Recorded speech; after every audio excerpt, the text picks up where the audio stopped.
So let's talk about new markets. These are more risky, of course, but when we define new markets, we have to define them all in the same way.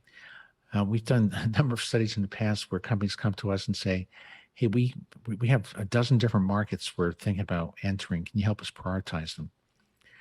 Well, the first thing we have to do is to define those markets in the same way.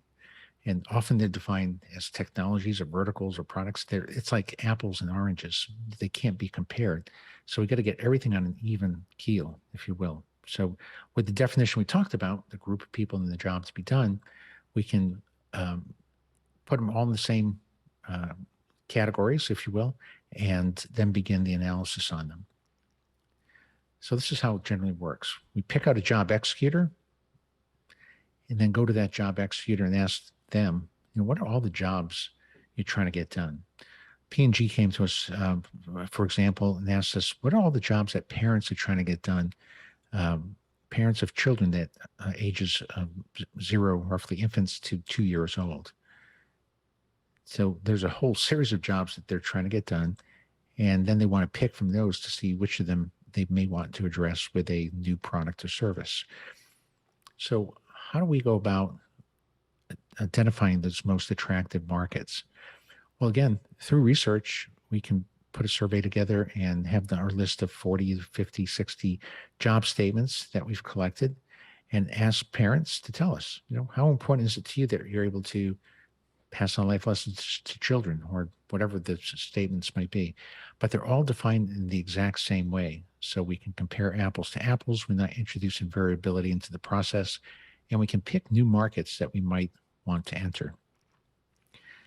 So there are 42 different criteria that we've created over the years that we use to help companies decide which markets they want to get into. And you can actually download this market selection tool from the Strategy and Resource Center on our website.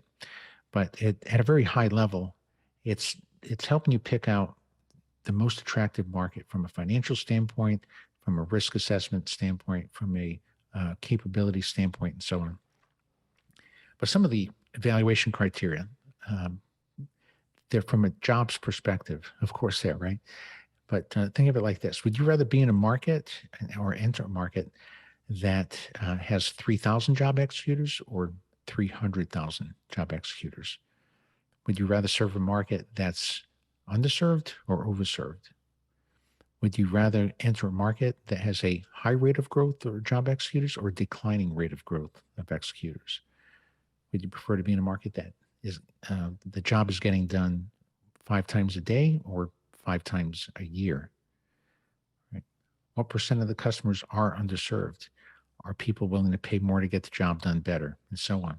So you can see from this framework here, you can start narrowing down and filtering out the less attractive markets and figure out the one that is most closely aligned with your current strategy and goals.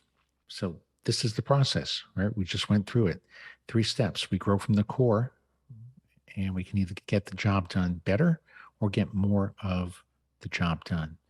Then we can pick the adjacent markets, and we can do them more effectively because they're adjacent to our core. We know they are. So we're building in a competitive advantage because we know we have a competitive or we have the capabilities to be in that market. We have the right to play in that market.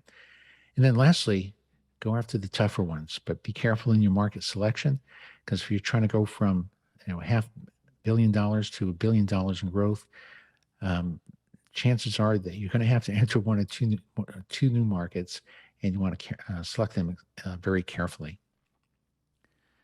So finding sources of revenue growth is simplified when looking through a jobs to be done lens. And that was really the lesson for today.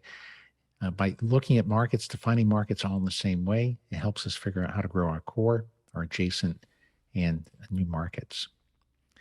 So if you want to engage with Strategy, we can help you build an innovation capability, formulate a product strategy, discover hidden growth opportunities. Feel free to contact us at info@strategy.com. Thanks everyone for joining us. I really appreciate it.